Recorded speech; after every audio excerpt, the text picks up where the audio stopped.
The AmericasDemocrats.org podcast, a project of 21st Century Democrats, is made possible by contributions from our listeners. Want to do more? Go to AmericasDemocrats.org and click Donate. And thank you for allowing us to be your voice. This is AmericasDemocrats.org, the weekly podcast for stand-up Democrats. I'm your host, Jim Cuddy. With former FBI Director Jim Comey in the news, we have two interviews touching on his work. Best-selling author Jonathan Allen tells why Hillary Clinton lost the election, with the FBI investigation of her emails a large part of it. CBS Justice correspondent Jeff Pegues reveals Comey's involvement in talking to law enforcement about minority discontent with policing practices. And Bill Press talks with Politico's Corey Bennett about Russian hacking of both America and the Middle East country of Qatar. Had enough of Fox News, the House Freedom Caucus, and Donald Trump? If you want the facts that you won't get from them or from the fake news sites of the alt-right, then stay tuned.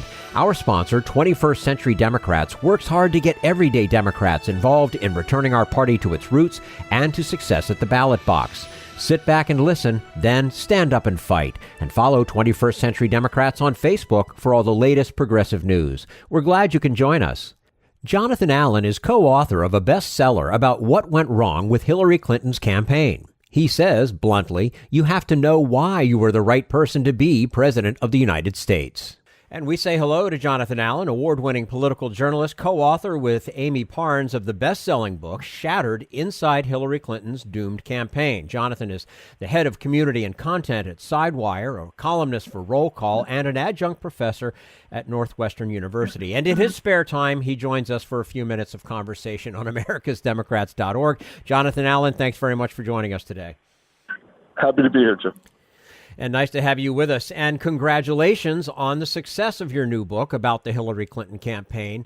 I'm curious, what kind of cooperation did you get from her campaign? Cooperation is such an interesting word.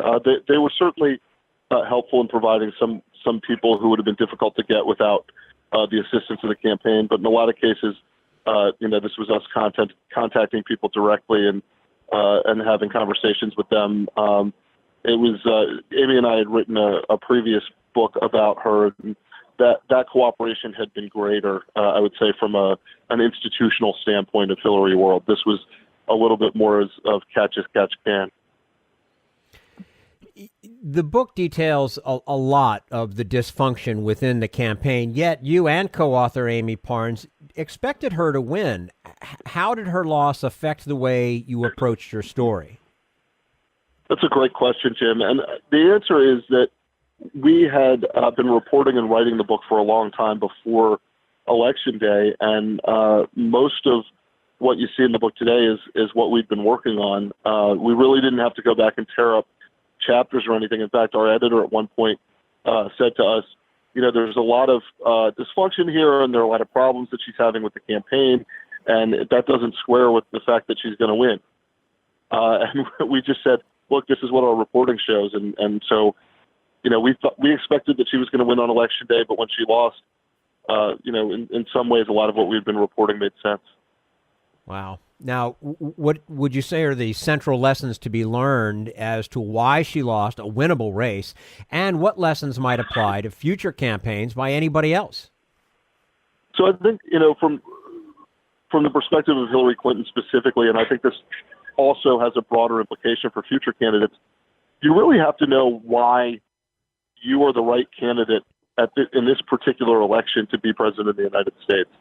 And I think, she believed she would be good at the job, but she didn't have a message. She had tremendous difficulty constructing a rationale for her campaign that really fit the mood of the electorate.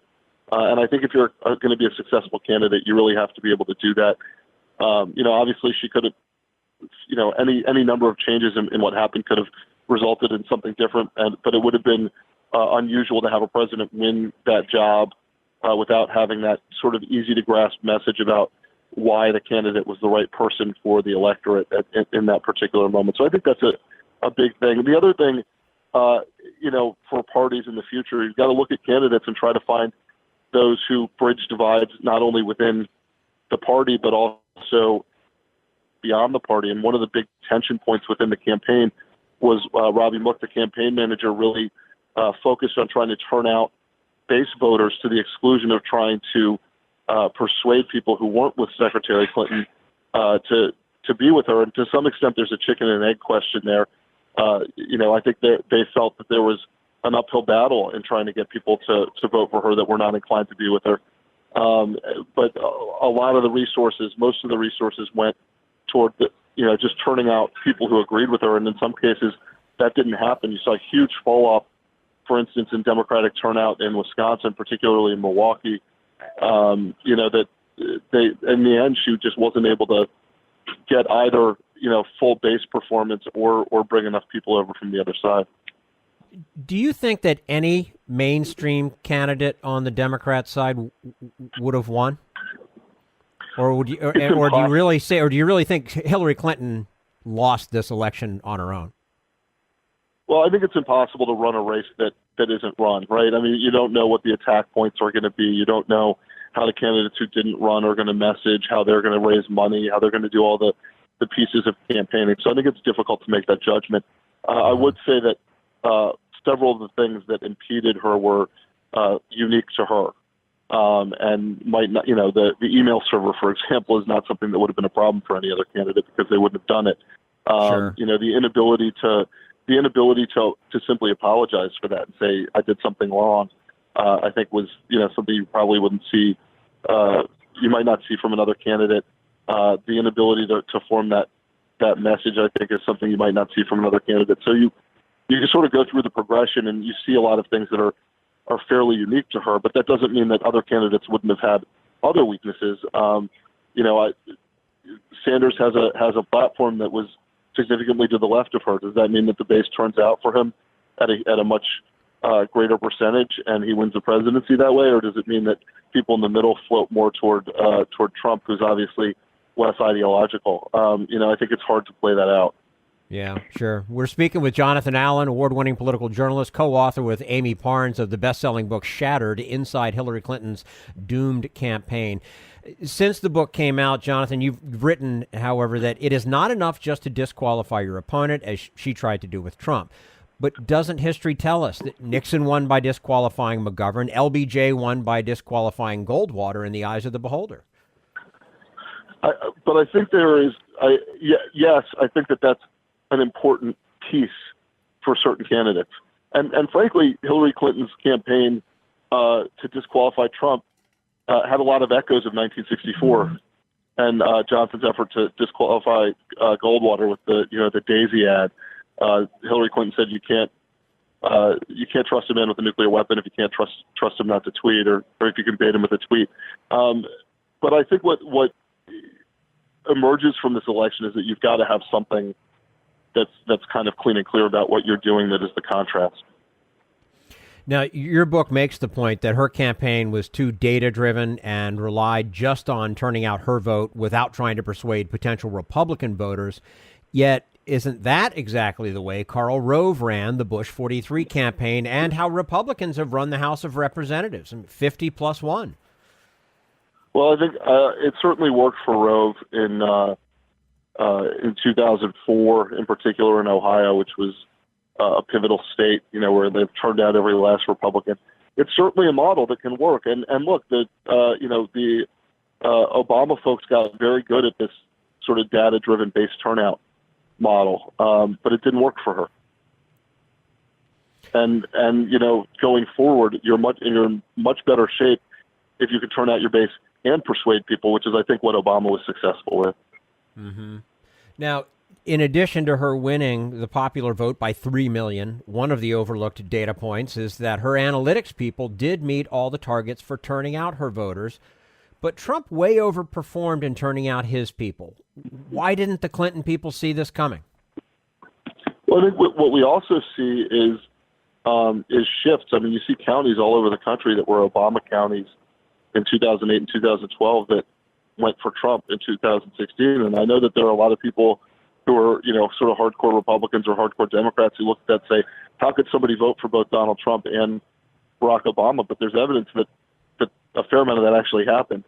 So I think like what I was saying before, it's sort of a perfect storm. There was a lot there was a lot going on, and Donald Trump, kind of shot the moon, to borrow a phrase from Hearts, to win. But maybe he shouldn't have been in that position. Mm-hmm. Right. Well, it's the $1 million question that'll haunt us for, at least 3 more years. Mrs. Clinton recently came out and said she will remain active as part of the, quote, the resistance to Trump, close quote. Do you think she should just leave the public eye? I think she believes she has something to offer, and I think that there are people, particularly after this campaign, who feel a lot of affinity to her and for her. And I think if she is able to marshal that into making a difference in public policy, there's no reason she shouldn't do that. I would just note that she's a lot more popular and a lot more effective when she's not doing more explicitly partisan things. Jonathan Allen, award-winning political journalist and co-author with Amy Parnes of the best-selling book Shattered: Inside Hillary Clinton's Doomed Campaign. Jonathan, as always, we enjoyed speaking with you today and look forward to having you back again soon. My pleasure. Thanks, Jim. You're quite welcome. Thank you. And this is AmericasDemocrats.org, the weekly podcast for stand-up Democrats.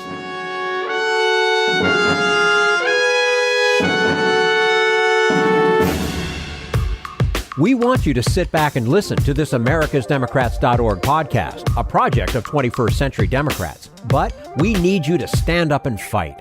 Do you want to get involved and help get our party back to its roots and to success at the ballot box? You can make your contribution to help us keep this show going and to elect Democrats who will stand up for democratic principles. Go to AmericasDemocrats.org and click on Donate at the top of the page. Social Security measure. I believe that we must pass legislation to provide medical care.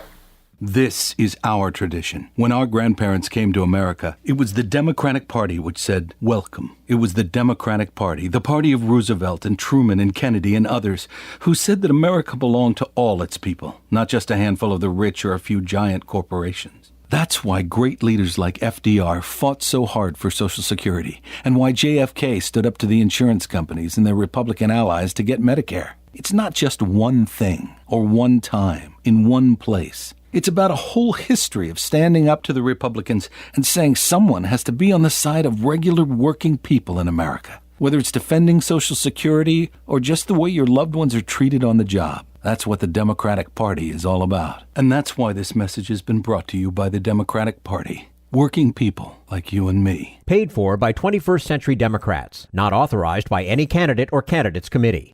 This is AmericasDemocrats.org, the weekly podcast for stand-up Democrats.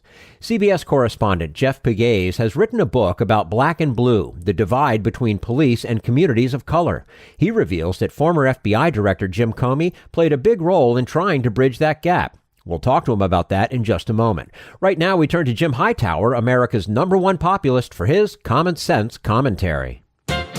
Doggone it, Donnie Trump missed his opportunity to become a General Patton-style military commander and glorious war hero back in the Vietnam era. He surely would have been the greatest ever in history. But, he says, alas, some unspecified foot problem or something or other kept him from the privilege of actually getting to go fight in that war. Bad luck, I'm sure, but now that the Donald is the by-God commander-in-chief, his inner warrior has been given a second chance to bloom, and this time he's fully enlisted. In recent weeks, President Trump has, 1, escalated a running war of words against Chancellor Angela Merkel of Germany, 2, bombed the European leaders of NATO with explosive charges that they're unworthy of his support, 3, launched a fierce new barrage of tough rhetoric in his extra-legal offensive to ban all travel to the U.S. by anyone from 6 Muslim nations. And 4, opened an entirely new battlefront by attacking the mayor of London with one of his Twitter missiles. In last year's presidential campaign, Trump declared with typical modesty that no one is bigger or better at the military than I am. Well, I'm certainly no expert on war, but if a president is going to pick a mess of foreign fights, wouldn't it be better, strategically speaking, to pick on actual enemies rather than on America's allies? After all, there might come a time when we need friends to stand with us. This is Jim Hightower saying, in a twist of historic irony, It looks like Boss Trump and his military team might need those European allies sooner than they figured. His national security chief and the Pentagon are pushing a new strategy for America's long, horribly messy war in Afghanistan. But it depends on our NATO allies sending some of their troops into the fight. Oops, how awkward. Need an antidote to the progressive blues? Want some good news about how grassroots folks are rebelling against the corporate powers and winning? Well, here's an easy-to-swallow pill for you, the Hightower Lowdown. Hightower's monthly newsletter will give you the lowdown, even as it lifts you up. It's 4 pages a month, jam-packed with facts you can use, actions you can take, and Jim's own Texas humor, all for only $15 a year. To become a lowdowner, go to hightowerlowdown.org. This is americasdemocrats.org, the weekly podcast for stand-up Democrats. President Obama tried to bridge the gap between local police forces and minority communities, but when he wasn't successful, he turned to then FBI Director Jim Comey to help. And we say hello to Jeff Pegues, Justice and Homeland Security correspondent for CBS News and author of a new book, Black and Blue, Inside the Divide Between the Police and Black America. Jeff Pegues, thank you so much for joining us today on americasdemocrats.org. Hi, Jim. How are you? I am well, sir. Thank you very much. Let's jump right into it and start with a provocative issue. Black Lives Matter. The name and the movement, helpful or harmful? Well, listen, based on what I've been covering over the last several years, based on the research that I've done for my book, it depends on where you stand. There are a lot of people in the black community, millions of people, who identify with Black Lives Matter because it is, in their view, a movement that is composed largely of people who feel that black lives have been devalued, and that has to be acknowledged as a way of helping to understand the relationship and the divide between black and blue. But of course, over the last several years, you've had opponents of Black Lives Matter who have had some success painting the movement as some sort of radical movement, which is not accurate. Mm-hmm. Now, among the people you quote in the book is the now beleaguered former FBI Director James Comey. How did the Obama Justice Department affect police community relations? And are you pessimistic about the department under the current Jeff Sessions?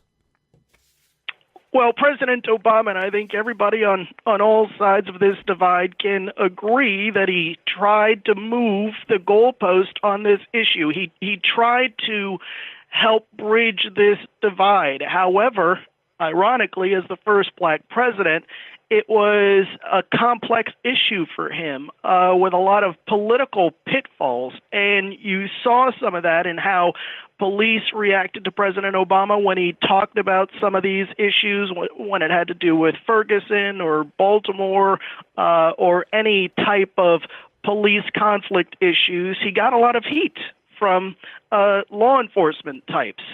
Now, it was James Comey who picked up the mantle in a way. I have talked to some of his aides over the years who would tell me that Comey felt compelled to weigh in on this issue, even though he really didn't have to. But he did, and he sort of picked up the mantle and he ran with it, giving a lot of speeches to law enforcement, encouraging them to bridge the divide with people of color, people in the black community. There was a Georgetown speech in 2015 where he talked about the history of law enforcement, how it enforced the status quo, a status quo that, in Comey's words, was often brutally unfair to disfavored groups, people of color. So through his speeches, Comey would try to bridge that gap. And in a lot of ways, he had success. And this is something, Jim, that a lot of people don't realize about his time as FBI director, that he did, in a lot of ways, take the lead in terms of bridging the gap between black and blue. And this is what is reflected in my book, his efforts to bridge the divide, to try to get law enforcement across the country moving in such a way that not only did it enact reforms, but also encouraged a dialogue between people in the community and law enforcement. So James Comey played a big role over the last several years in bridging that divide between black and blue at a time when President Obama could not do it. President Obama was criticized repeatedly, really, some feel unfairly, by law enforcement who didn't feel as if he had their back, that he was speaking for them. And a lot of that is also reflected in my book. Some of the meetings in the White House between law enforcement officials and President Obama, and how some of those meetings got a little heated. It was a real airing of dirty laundry, if you will, in that there were members of law enforcement who wanted the president to know exactly where they stand and exactly how they felt about some of the comments he was making. And then President Obama, who was trying to nudge law enforcement ahead on this issue and get law enforcement officials to acknowledge the history of policing as it relates to the black community. And tell me how you feel about the current AG with Jeff Sessions. I mean, well, is it we've made a couple steps forward in realizing and trying to deal with something that's been festering for many years, and now he's going to quash all that? Well, what is clear is that the Sessions DOJ has a different approach to law enforcement than the Obama administration did. And it is putting less of an emphasis on reaching out to the black community to bridge the divide. Police officers, of course, welcome the Trump administration's support.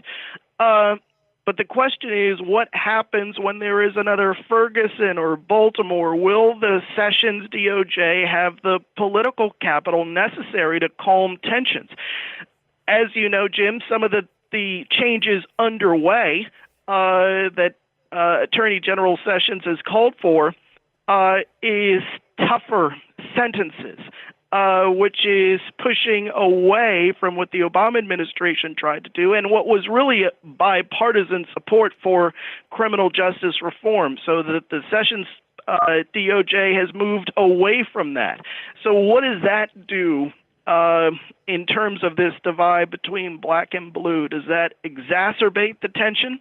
We'll have to see. But the Sessions DOJ and the Trump administration is clearly taking a different approach to fighting crime in this country and really has not talked a lot at all about the divisions that still exist between black and blue. Absolutely. We're speaking with Jeff Pegues, Justice and Homeland Security correspondent for CBS News and author of a new book, Black and Blue, Inside the Divide Between the Police and Black America. Jeff, in your examination of this clearly loaded issue, how do police officers perceive people of color who live in high crime areas? Well, I tried, Jim, to be as down the middle as possible in telling this story. I didn't want to take sides, and one of the reasons why I did the book is because I wanted to be able to present both sides equally, and I think I've done that. And when you talk to people in the community, their perception of police officers is that they do not respect people in the community, that they treat people in the black community like livestock, and so that leads to this tension right off the bat. No matter who is wearing that blue uniform, you have this tension with the community because people in the community think that police look at them in only one way, and that is as a threat. Now, on the other side, you have police officers who feel like, hey, we can't raise your kids, we can't cure your psychosis, we can't take care of all of your problems. Police officers feel like they are being asked to do too much on a daily basis, not only fight crime, but be social workers as well. And so that is what I try to present in this book. Get both sides to really talk about the issues, to be blunt about these issues, because at that point, once they know where each other is coming from, perhaps it will bridge that divide. And we have some really blunt talk in this book from people on both sides talking about the issues as they see them. Police officers, who often go to these community meetings, they're in uniform. They can't really be honest about how they really feel. So I was talking to police officers who were not concerned about what they were saying in terms of how it might be perceived. It was the truth as they see it. And that's what I wanted to bring out in Black and Blue. Now, Jeff, how is a police officer supposed to make a life and death decision when confronted by someone who intuition tells him is a likely threat? And quite frankly, isn't intuition a useful tool in police work? Intuition, yes.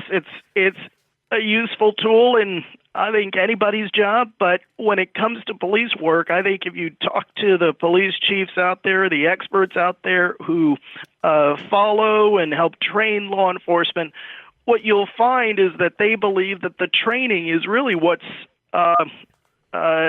crucial here and what at times has been missing. There has not been as much of a focus on training, but that's something that local police departments across the country are trying to change. They're trying to increase training because if these officers can go back to their training when they're in these tough situations, these life and death situations, oftentimes that's what will make the difference. It's more than intuition.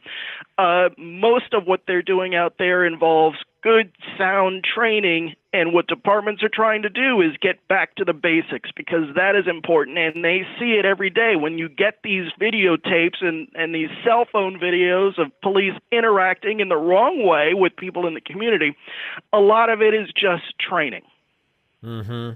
Now, what is the extent of police misconduct in America? And is it a good sign or bad sign that more than 20 police departments were under investigation or oversight by the Department of Justice at the end of the Obama administration?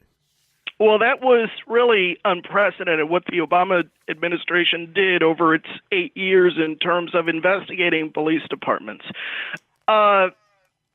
So you should keep that in mind. But the other thing, to the first part of your question, there is a professor at Bowling Green State University, Philip Stinson, who has cataloged and has tried to keep track of these incidents of police misconduct. And he says in the past 12 years, 79 on-duty police officers across the country have been arrested for shooting and killing someone. Only 27 of those officers have been convicted. 14 by jury trials and 13 by guilty pleas. And I bring that up because if you look at the numbers, and don't look at these individual cases, but just look at the numbers and you think about how many police officers, hundreds of thousands of police officers on the job every day in this country. And so police officials will tell you that is a small number. And the problem is it is the bad apples that are painting the entire profession in a negative way.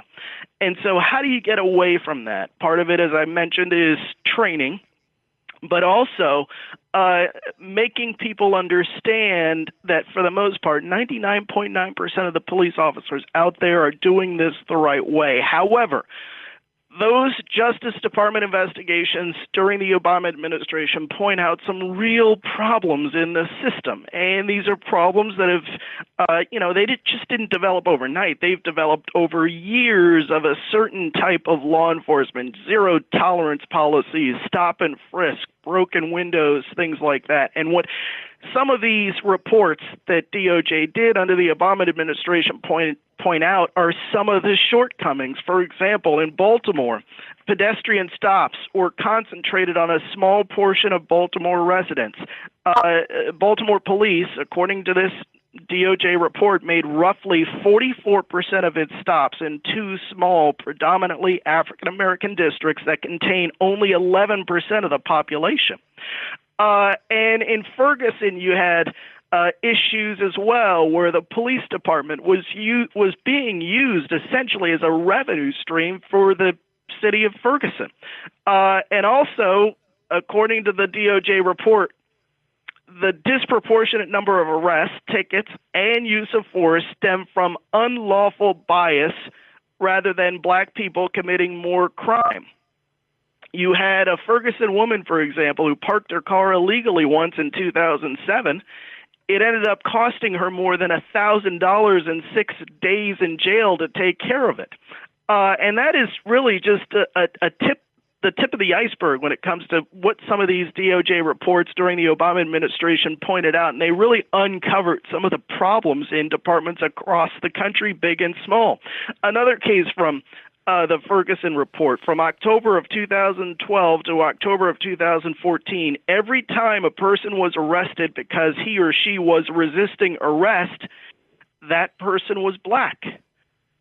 In Baltimore, for example, there are stories of people in the community being strip searched in public, right on the street, without probable cause. So it's cases like that these DOJ reports during the Obama administration really pointed out and made a lot of people leading these departments realize, okay, we have a problem here. Yeah. How do we fix it? Yeah, made them step back and look at what they really have.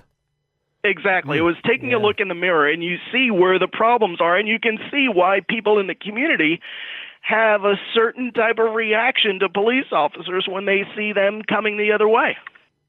Now, and Jeff, before we let you go, aside from any individual injustices, what does the type of law enforcement we saw in Baltimore and in Chicago and other places, what does it do to a community? Well, it creates a rift. It creates a rift, and that is what we've seen over the last 30 years. Listen, the fact of the matter is zero tolerance, broken windows policies, they were making a difference in driving down crime in big cities across the country and smaller cities across the country. But what happened? Because of the tougher police tactics, it drove a wedge between black and blue. And if you think about it, well, it was only natural, because if you have policies like stop and frisk focused in one particular neighborhood in New York City or in one particular neighborhood in Baltimore, well, what do you expect those types of policies to do to the community over time? Or, for example, if you have African Americans stopped by police in Ferguson, Missouri, and given tickets, and because they can't pay those tickets, they end up in jail for, a day or so. They lose their job. The family suffers. There's this cycle that can be created, a negative cycle that can be created as a result of tougher police tactics. It doesn't always happen that way, but it creates a rift with the community, and that's really what we've seen over the last 30 years, but it's been exposed in the last 5 or 6 years. Mm-hmm. And that's the only way to fix it, to expose it first. Well, you're right. And there are efforts across the country in these smaller and bigger police departments to make the changes, regardless of what the federal government is doing and saying. I've had police chiefs in these communities, in some of these communities across the country, tell me that they are moving forward with reforms. It doesn't matter who's in the White House, they're moving forward with reforms because they know that lives on both sides depend on it. It makes their job easier if they're working in a way that they're partnering with members of the community. That makes their jobs a lot easier. And these police chiefs, they know that. Yeah. Okay. Jeff Pegues, Justice and Homeland Security correspondent for CBS News, and his new book, Black and Blue: Inside the Divide Between the Police and Black America. Jeff, we appreciate your time with us today on americasdemocrats.org and look forward to having you back again soon. Thank you, Jim. You're quite welcome. And this is americasdemocrats.org, the weekly podcast for stand-up Democrats.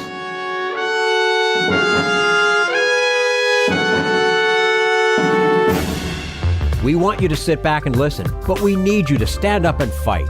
Help get our party back to its roots and to success at the ballot box. Make your contribution to keep the americasdemocrats.org podcast, a project of 21st Century Democrats, on the air, and help elect stand-up Democrats. Go to americasdemocrats.org and click on Donate at the top of the page.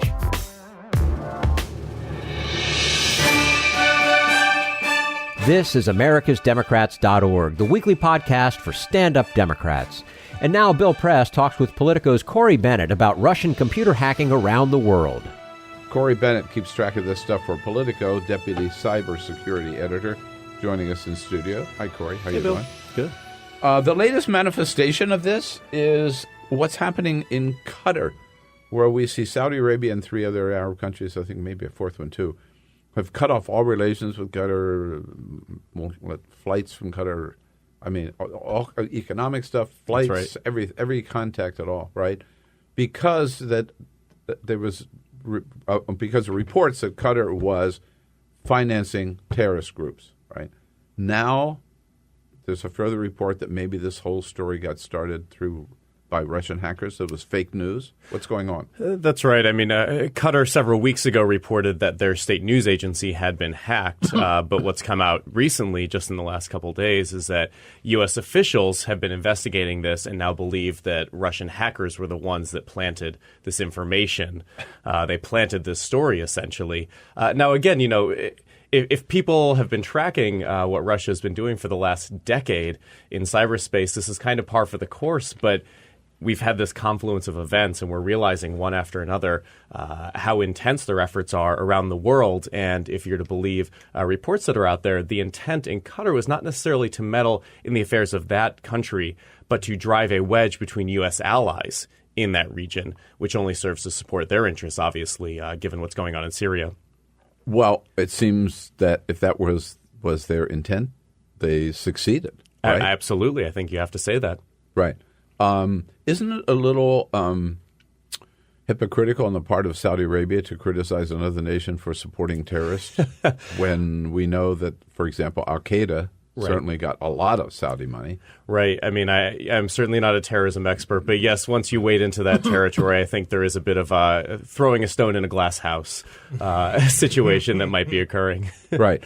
So has anyone except of the Saudis or these other countries accepted the fact, we were conned into believing this stuff? That's a good question. I mean, my understanding is that this was a convenient straw that broke the camel's back, right? It's about more than just this one published fake report.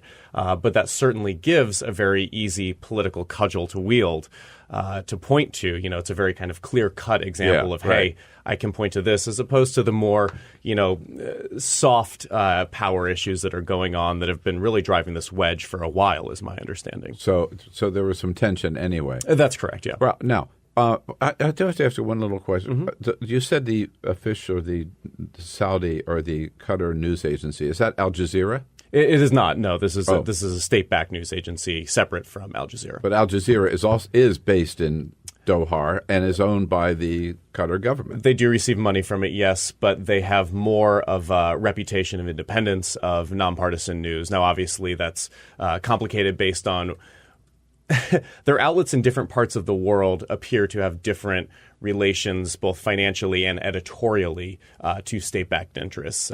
For example, the outlet they had in the U.S. had a little more of a reputation for editorial independence, is my understanding. Right. Now, fake news or not, Donald Trump jumped into this, right? Into the middle of this spat, taking the side of Saudi Arabia. I mean, based on, apparently, fake news, which is somewhat ironic. Right, the irony should escape no one, yes. Yeah. Yeah. I was just remembering the lead editorial in the New York Times this morning is picking sides, not diplomacy, in the Gulf. But I found it a little unusual, not only because he jumped so fast taking sides, but also the whole purpose of his mission to the Middle East and his trip to the Middle East was to get this coalition of all the Arab countries together, right, and to support a peace between the Israelis and the Palestinians. Sure, and also financing and a coalition to go after extremists and terrorists in the region. That's right, yeah. Right. So now he leaves, and now this coalition is falling apart. And rather than saying, hey, guys, come on, let's get back together again for the things we all agree on, he's taking sides in the middle of this basic, I wouldn't call it a civil war, but certainly a friendly, maybe not so friendly, spat between these I don't know if one would ever accuse Trump of soft diplomatic being one of his major strengths, soft diplomacy. You just wonder whether somebody said, well, Mr. President, before you jump in there, right, let's kind of Well, and I believe the comments you're referring to were made on Twitter, right? I mean, I don't think anyone's reviewing those tweets before they're going out. I think that the most telling thing about that whole situation was when somebody asked a Republican senator, Bob Corker, about the stuff in Qatar, and he just looked at the reporter for a good solid 10 seconds because he hadn't seen it yet. He realizes what a sort of nuanced issue it is, and that we just went in there with a sledgehammer. The Trump just went in there with a sledgehammer and just blew the whole thing up. Yeah. So it's like, yeah. He's just like, what is happening? It somewhat reminds me of the way that Boris Johnson, the foreign minister in the UK, responded after Trump tweeted about the London mayor when he took those comments a little out of context and tweeted about them. Someone went to Boris Johnson, asked for his response, and there was that similar kind of long pause where he's weighing, well, if I say something negative, Trump's coming after me. I don't know exactly what's going on here. Yeah. So that seems to be the way that people. That's where we are now. Yeah. That's where we are in politics. Right. Isn't that terrifying? It's a little terrifying. Okay, so so many questions. Let's come back to this. Let's assume this is a fake news put out there by Russian hackers. Who are these Russian hackers? Is there one central hacking agency? Is it one kid in his briefs and his base, or as Donald Trump would want us to believe, a 400-pound man in his That's basement? right. Yeah. That was the phrase. But seriously, do we know? So we do in some instances, or at least U.S. intelligence agencies believe that they know.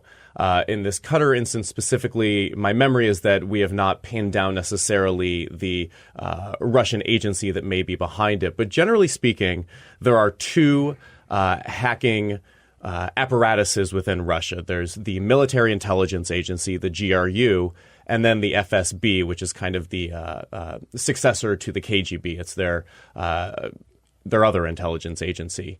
And those are the two that tend to be behind a lot of the hacks we've seen. The GRU, for example, is accused of being the ones that shuttled the information from the DNC and the Clinton campaign to WikiLeaks.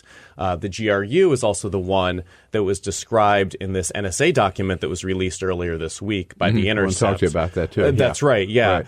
So that was GRU. Right. That's GRU. That's the Military Intelligence Agency. And they seem to be in the kind of the big cases we've seen in the election. They were the driving force, but the FSB is also involved. And the FSB, were they the ones that did this the Qatar stuff? Do we know? Or we don't know as of now. What was the name of something? Wasn't it Bear or something? In Fancy Bear and Cozy Bear. Yes, right. The two. Yes. That's right. Yeah. Because you need some levity in all of this, right? But are they doing this with the? But these are government agencies, right? So That's I guess right. my question answers itself. I was going to say, are they doing it with the support of the government? They are the government. They are the government, and So it are they doing appears it with the from- knowledge and support of the Kremlin? Absolutely. I mean, at least if we're to believe what the U.S. intelligence officials believe to be the case and that they concluded with high confidence, these directions are coming not just from the Kremlin broadly, but from senior officials within the Kremlin and probably Putin himself. Now Putin says no. That's right. I think it's worth mentioning Putin's artful dodging here, where he says, well, if there are politically minded hackers that choose to hack on behalf of Russia, I have nothing to do with that. They're patriots. They are just patriotically minded hackers. And while that is, in some sense, it would appear to be obviously not the case in this instance, he's not wrong, broadly speaking. From the cyber experts I talk to, there are a lot of people operating in the kind of broader Russian, Eastern European cyber criminal sphere that do hack on behalf of the Russian government, occasionally without directives from the Russian government. And they do it for a variety of reasons. One of them might be patriotism, but one of them might also be that they receive cover from any criminal indictment. The Kremlin will look the other way to their criminal hacking if they know that they're also conducting hacks that operate in the interest of the Russian government. Okay, but you have to choose your target, right? You can't just hack every 7-Eleven, right? Or something. You got to choose. So this is where we could do the most damage. it's hard to believe that somebody just on his or her own would say, how about Qatar? Maybe we should, make them look bad. Right? I mean, that had to be directed by somebody for a very strategic purpose. Well, and wouldn't you agree? Yeah, and let's think about the election hacks that we saw. They seem to involve a high degree of knowledge about how our election system works and how our election process works. And a degree of knowledge that some lawmakers, some senators have even, as a result, raised the specter of American help, because they look at these attacks and they say, my goodness, they know more about our own system than we do. Right. They must have had someone on the inside. Now, we don't have any evidence of that, but that's how detailed their level of knowledge appears to be. Right. Well, in fact, there are 3 investigations, at least three, into whether or not that help that it looks like they needed and did get came from people in the Trump campaign. That's right. Right? And I mean, that's what this investigation of collusion is all about, that they needed maybe like a Paul Manafort or a Roger Stone or who knows who else, right? Yeah, and it's worth noting that right now there's a lot of smoke, there's no fire. Right. But with the release of this NSA document this week, prompted Mark Warner, the top Democrat on the Intelligence Committee in the Senate. He said that their hacking activity is much wider than has previously been publicly disclosed. That is reflects this new document that was leaked out this week. Yeah, and even beyond that. I mean, he's hinting at future revelations as well. Okay. What does this document tell us at the NSA, and how did we find out about it? So we found out because it was published in The Intercept. It seems that a government contractor working for the NSA printed this document out, which was only produced on May 5th. This is a very new document. Oh. This is stuff that it appears the NSA is still discovering almost contemporaneously as they continue to investigate the election. So this document was mailed to The Intercept. And they published it in a redacted form. And what we learned from it was the most kind of concrete to date example of Russian hackers going after our election systems. Now, remember, we've been very clear that there's no evidence of vote tampering, right? Right, yeah. But what this showed was that a Russian hacking team launched a hack against a company that provides voter registration software around the country, I believe in 8 states, and used that information after hacking that organization to craft fake trick emails that they sent to 122 local election officials in the hopes that those local election officials would click on links that had malware on them, thus giving them access to these local election officials' computers. We don't know if that end was successful. All right. If they were able to do that, could they change the vote tallies?